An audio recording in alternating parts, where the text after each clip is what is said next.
Hello everyone.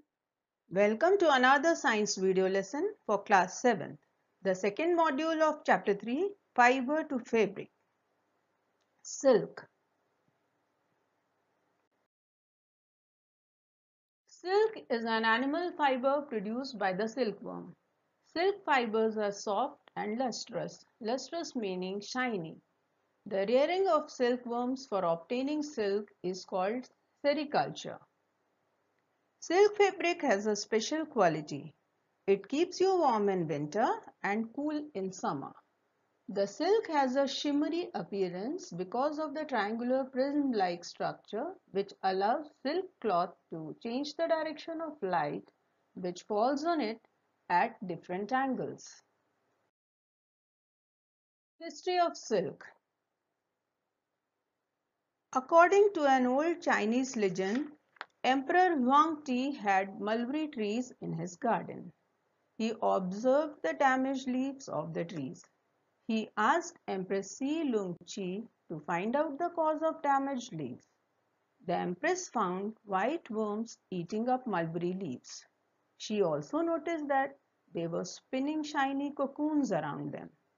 Accidentally, a cocoon dropped into her cup of tea and a tangle of delicate threads separated out from the cocoons. She encouraged the culture of silkworm and also developed the process of reeling the thread from the cocoon. Silk industry began in China and was kept a closely guarded secret for 100 years. Later on, traders and travelers introduced silk to other countries. The route they traveled is still called the Silk Route. After China, India is the second largest producer of silk. Life cycle of silk moth. You can see in the picture the different life stages of the silkworm. Egg, larva, pupa and adult, and this continues. The female moth lays many eggs. Larvae hatch out of these eggs called caterpillars or silkworms. The caterpillar eats mulberry leaves and grows bigger in size. When caterpillar enters into pupa stage, it weaves a net to hold itself.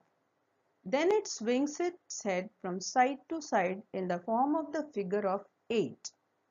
During these movements of head, the caterpillar secretes fiber made of proteins which becomes hard when it comes in contact with air and becomes silk fiber. Soon caterpillar covers itself by silk fibers and turns into pupa. This covering is known as cocoon. The pupa continues to grow inside the cocoon. The pupa changes into an adult moth. The cycle continues. Types of silk. Silk fibers are used for weaving silk cloth. The silk yarn is obtained from the cocoon of silk moth. There is a variety of silk moths which look very different from one another, and the silk yarn they yield is different in nature in texture. Texture means coarse or rough to touch, smooth to touch, and shiny in appearance, etc. Thus, tussar silk, muga silk, kosa silk, etc. are obtained from cocoons spun by different types of moths. You can see the picture of different types of moths in the slide. Mulberry moth, muga moth and tussar moth. The most common silk moth is the mulberry silk moth. Its scientific name is Bombyx mori. The silk fiber from the cocoon of this moth is soft, lustrous and elastic and can be dyed in beautiful colors. From cocoon to silk. Sericulture is a very old occupation in India. For obtaining silk, moths are reared and their cocoons are collected to get silk threads. Rearing silkworms. Rearing means to raise and look after silkworms on a farm. The silk moth lays many eggs at a time.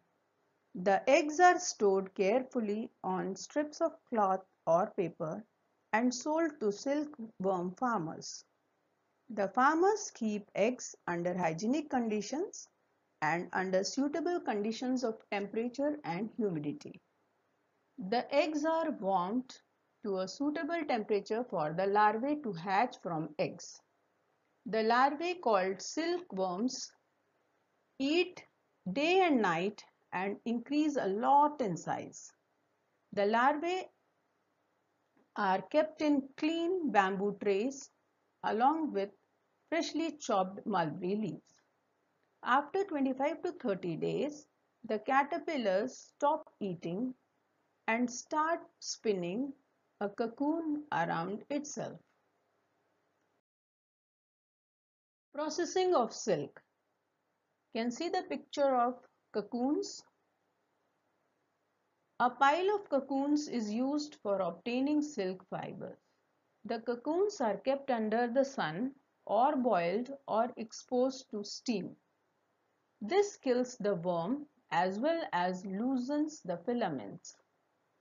The filaments from several cocoons are twisted together to make a strong thread. The process of taking out threads from the cocoon for use as silk is called reeling the silk. Silk fibers are then spun into silk threads which are woven into silk cloth by weavers. Filaments from several cocoons are twisted together to make a strong thread that is wound on a reel. The threads are then dyed and woven into silk fabrics. This brings us to the end of this chapter. Summary. Silk comes from silkworms. Silkworms are caterpillars of silk moth. During their life cycle, the worms spin cocoons of silk fibers. Silk fibers from cocoons are separated out and reeled into silk threads. Weavers weave silk threads into silk cloth. Thank you.